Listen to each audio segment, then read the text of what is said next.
Alright, first off, I want to give all praises, honor, and glory unto Yahweh, Basham Yahawashi, Basham Rakakwadash. Double honors to the apostles and elders of Great Millstone who rule well. Shalom to the brothers in highways and byways pushing this word in all sincerity and truth. The sisters, the believers, the helps. Shalom. This is the brother Arawam from James Jamaica camp, coming with another quick lesson. And this lesson is going to be entitled Yahawashi told us. I've been reading this or thinking about the scripture right here, which I'm about to read, and I can see how easily, this precept can be applied to C19 and Maxine, and ultimately C19 and Maxine will be leading to the RFID chip, which is the mark of the beast, right? That I can see how easily it all ties in. So with no further ado, let's get straight into it. This is Luke 14, verse 25. And there went great multitudes unto him, and he turned and said unto them, If any man come unto me, and hate not father, and mother, and wife, and children, and brethren, and sisters, yea, and his own life also, he cannot be my disciple. Now, how is it that I can I'm thinking about this and C19, right? If you be honest, and if we work with the facts, majority of our family members, majority of our friends, a majority of those who we know are not a part of this ministry. Majority of who we know don't serve Yahawashi. A majority of who we know are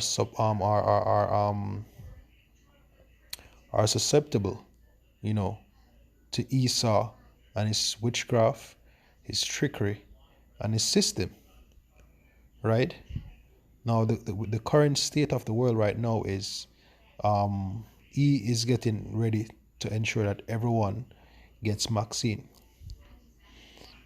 Let's think from let's start with the family. Your mother decides that, hey, she's going to take vaccine. Asks you if you're not going to take vaccine.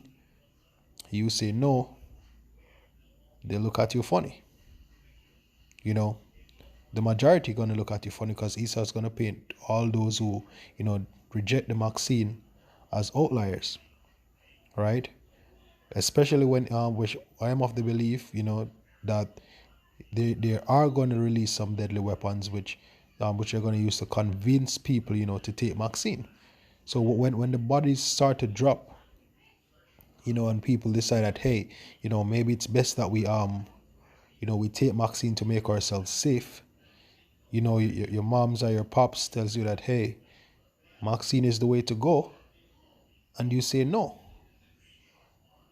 You're gonna hear, hey, you and your stupid religion, you and your stupid belief, you are a part of the problem, you're stupid. Or they may even say, you know what, I tried to warn you, I'm going to turn you in. Right? Because guess what? Without vaccine, you won't be able to work. They take vaccine and they're getting benefits from they're not going to help you. Right? Now let's think about, let's move to wife. Everyone around you, taking vaccine and eating, they're getting jobs. They can still pay for their homes. They can still buy food. So they have shelter, they have clothing. They can still move around within the society freely. And you have to be in hiding. Right? What do you think is going to be the next start? Now let's say that you have children. The government decide that, hey, you're not taking vaccine and you're letting your children get vaccinated. So guess what? You get locked up, or or they take your children from you, or the wife take your children from you, or maybe even your the grandparents, the aunts, the uncles, or whosoever, that are not of the fold, and that's you losing your children right there, right?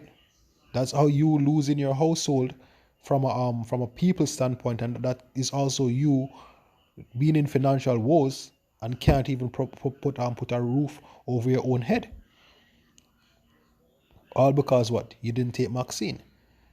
And we know that if you don't take vaccine, the way that they're going to try to certify that you did take vaccine is with the RFID chip. So they go hand in hand.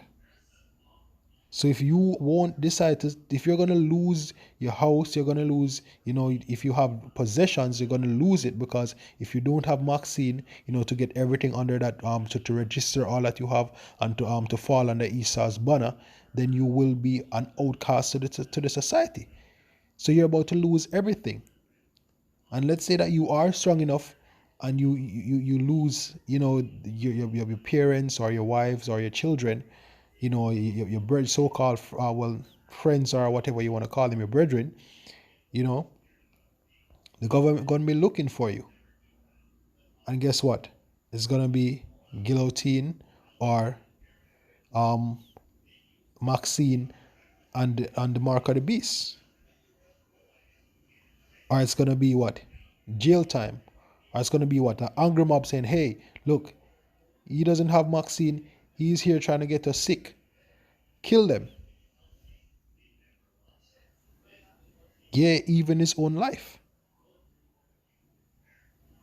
So Yahawashi did warn us of what was to come. He did. So yes, he did warn us, and these are things that we have to consider from now. And that is why we should pray while we can. This is why we should fast while we can. Right? Now it says, if any man come to me and hate not his father. Now let's look up the word hate right there, as we know that it's just basically to disregard or to be dispassionate. But just for the sake of edification, I'll just bring it out. Right? Down here it says to love less. Right? As you go down here,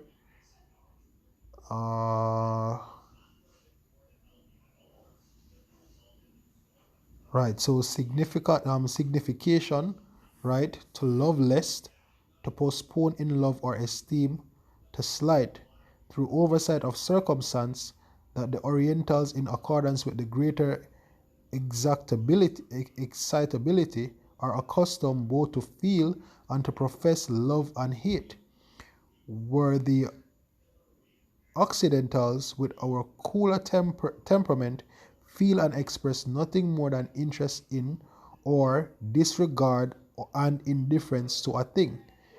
So you have to be indifferent. And when it says hate, it's just simply this: to love them less than you love the Lord Yahawashi.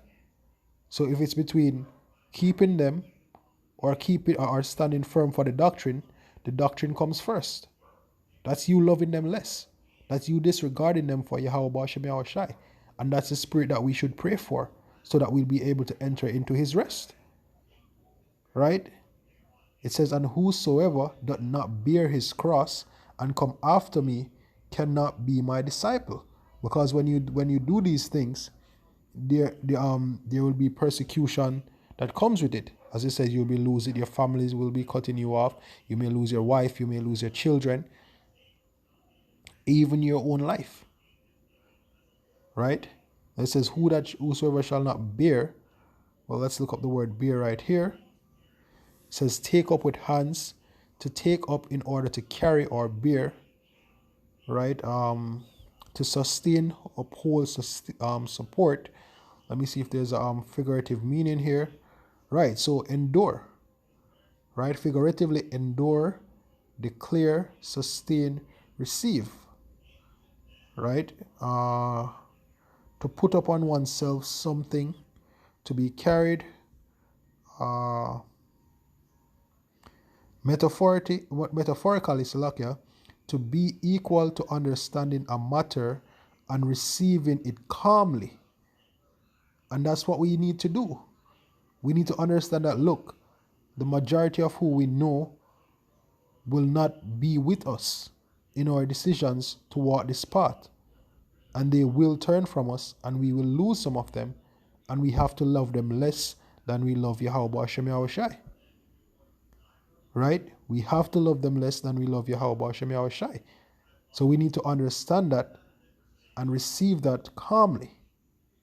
Right? Must take upon himself the condemnation of the judge. Let me go down. Let me see if there's anything here. All right, so I think that's it on that. It says if you don't bear your cross. Now let's take a look on the cross. Right, it goes down into a literal cross, like when Yahawashi was crucified. And I will go down here to the Thayer's Greek lexicon, and I go down to the end. Was something up here? Let me check. Oh, that's not it. Right down here it says, gave rise to the proverbial expression, right? It says, which was usually used by those who, on behalf of the Most High's cause, do not hesitate cheerfully and manfully to bear persecutions, troubles, and distresses. Right? Because remember, this is us standing on behalf of Yahawashi. This is us being those virgins who were not defiled. Right? So we understand the matter, take it calmly, and we cheerfully and manfully bear these persecutions, troubles, and distress. Yahawashi warned us of these things. Right? It says, thus recalling the fate of the Messiah and the spirit in which he encountered it. And that's the same thing that Yahawashi did. Right? He went upon that cross. He bared his cross. Even Apostle Gabar said recently, look, the closer we get to the time, the heavier the cross is going to get. Right? Now I'll read the first part of the parable right here. It says, for which of you intending to build a tower, sitteth not down first and counteth the cost, whether ye have sufficient to finish it. These happily after he had laid the foundation, and is not able to finish it, all that behold it begin to mock him, saying, this man began to build and was not able to finish. And that's the thing, that's a part of counting the cost. Knowing that, look, we will be put in positions where we have to love this world less than how we love Yahawashi. In other words, hate this world. Right? Now I'll jump down to verse 33. It said, so likewise, whosoever he be of you that forsaketh not all that he had, he cannot be my disciple. So when you start to lose possessions and people because of C19, Maxine, and the RFID microchip, that's the time that's coming to see if we're really gonna forsake all and have all our faith and hopes in Yahawashi. Right? Let's look up the word forsake. Right? To set apart, to separate oneself, withdraw oneself from anyone, to leave off, bid farewell to, renounce, or forsake. Right? Let me see if there's any commentary down here.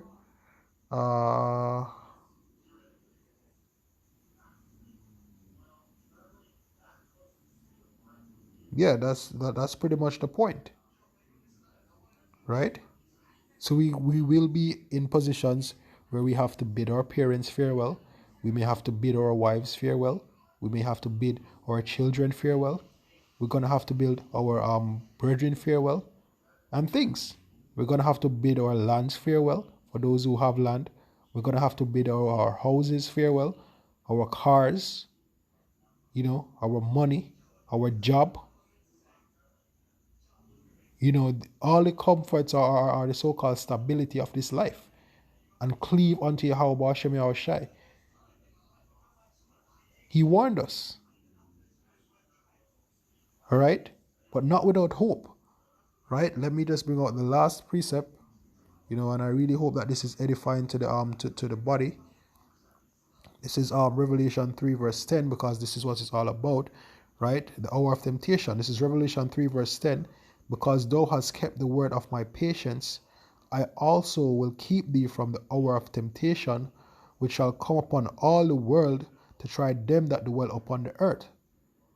Right? So that is what, the time that's coming, whether you would forsake all. That's the time, that's the hour of temptation, you having to forsake all. You loving all those things and people less than you love Yahawashi. Verse 11 says, behold, I come quickly, hold that fast which thou hast, that no man take thy crown. Him that overcometh will I make a pillar in the temple of my power, and he shall go no more out, and I will write upon him the name of my power, and the name of the city of my power, which is New Jerusalem, which cometh down out of heaven from my power, and I will write upon him my new name. All right? But the first line is very important. The first verse says, because thou hast kept the word of my patience, I will keep thee from Salakia, because thou hast kept the word of my patience, I also will keep thee from the hour of temptation. All right? So when you forsake all, you will have Yahawashi. All right? So once again, hope this was edifying. Want to give all praises, honor, and glory unto Yahweh Shem Yahawashi, Basham Rakah Kwadash. Double honors to the apostles and elders of Great Millstone who rule well. Shalom to the brothers in the highways and byways pushing this word now in sincerity and truth. The sisters, the believers, the helps. Shalom.